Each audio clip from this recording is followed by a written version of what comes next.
I like what Zig Ziglar says. He said, fear is false evidence appearing real. That is an illusion that we create in our mind. It is a state of mind that can be changed. So let's look at how we can begin to take some steps to restructure that fear, to begin to expand our visions of ourselves, to begin to increase our self-esteem. Webster said that self-esteem means confidence and satisfaction in oneself. Look at your life right now. Whatever you've done up to this point in time, your life is working. Whatever you have produced, it came out of you as a result of the kind of person that you have become. It's a result of your choices. It's a result of your consciousness. Now you have to ask yourself, are you satisfied with what you have produced? Is this what you want? Would you like for things to be better than this? Do you believe that you deserve better than this? Or are you content? This is it. You don't have to do anything else. That you'll already resign yourself in life and say, well, I'm happy. I'm not starving like the people in Calcutta. Are you allowing yourself to get off the hook like that? Or do you believe somewhere in the back of your mind or in your heart that there's some other great work for you to do? There's something else that life has for you. And that's why you're here. How do we handle this fear factor? How do we increase our self-esteem? You have to begin to fortify yourself. How do we do that? I believe that you have to begin to consciously monitor your inner conversation and start talking to yourself. Start building yourself up. Sometimes the only good things you will hear about you are the things that you say to you. Young lady that was in the audience this afternoon said to me, I told myself yesterday for the first time, I'm proud of me. And she said, I felt good about that. So I'm saying learn to be your own booster. Start building yourself up. Start encouraging yourself. Start saying, I can do this. I can make this happen. When I started thinking about becoming a speaker, I said, yes, I can do this. I can make this happen. When I start trying to convince myself I can be a businessman after flopping and failing and losing thousands of dollars and feeling stupid and dumb and having people take advantage of me because of what I didn't know. I had to talk to myself because people were saying to me that I was dumb. And somewhere in the back of my mind, I was saying, you're right. Look at what I've done. I had to say, no,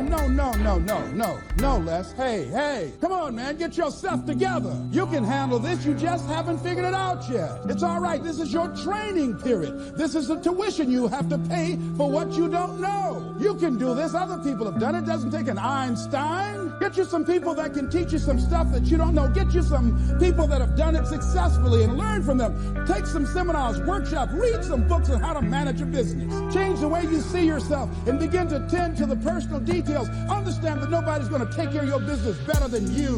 And when I start changing that kind of mindset of beating myself up because of my mistakes and start looking at the possibility of my doing better, of my making the adjustment that would enable me to do what I want to do successfully, things begin to change. And I'm saying stop beating up on yourself. You do it. I know you do it. I've done it. It's a natural inclination for us to put ourselves down. See, we are born negative, I think, in a negative consciousness because we live in a negative world. See, you don't have to teach children to lie. They'll lie automatically. Did you wet in your pants? No, I did not. Well, what is that? I don't know. You don't have to encourage kids to misbehave. They will do it by themselves. You don't have to encourage them to do the wrong thing. They will do it automatically. You have to correct their behavior. So I'm saying that we have to work through the challenges of life in learning how to begin to work to fortify ourselves. Repeat after me, please. I can live my dream. I can find my purpose in life and live my purpose. I deserve more for myself. I deserve more from life. Shake somebody's hand on your right and left and say, you deserve more from life too. Here's some other things, ladies and gentlemen. Begin to guard your mind against negative programming. Like turn off the television. Don't watch the news. Don't watch it. I think that more people have a sense of hopelessness and anxiety about life. If you look at the news, you cannot feel good looking at the news. You'll be scared to death. You're scared to go to sleep. I mean, it turns your power down. You've got to be conscious of that. Don't pick up the newspaper and read it. No. Just try this. Just experiment with yourself. Now, if your job depends upon you knowing certain things, let somebody tell you just about those things. But start filtering the stuff you allow to come in your mind. You know that song you used to say, don't let nobody bring you no bad news. I tell my staff, look here, don't tell me any bad news while I'm on the road. Let me handle it tomorrow. I don't like anybody to tell me any bad news at night before I go to sleep. I can't do anything about it anyhow. Why let me go to sleep with that on my consciousness? No, and my staff, they know that. They let it wait till tomorrow. And I have a period of time. Tell me bad news between 10 o'clock and 12 noon. After I prayed and meditated and read my books, I'm fortified, I'm ready to handle it.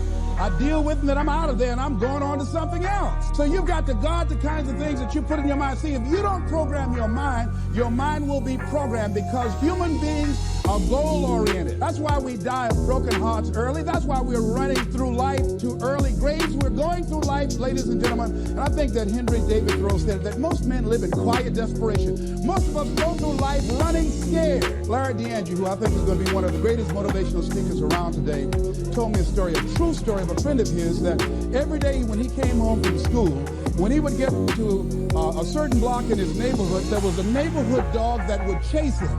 And that dog would start after him barking. Boy, he would run, just running from that dog every day.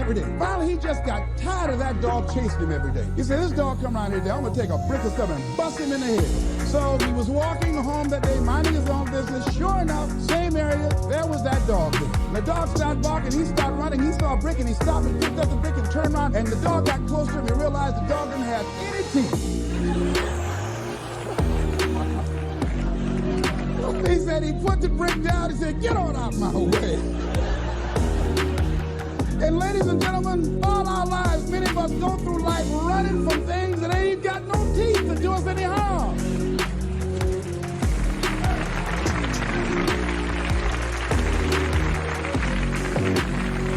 Haven't you been afraid to do something, and then after you did it, you say, whoa, if I'd known it was this easy, I would have done it before. Haven't you ever had that experience? Raise your hand. Absolutely. So we created this in our minds, false evidence appearing real.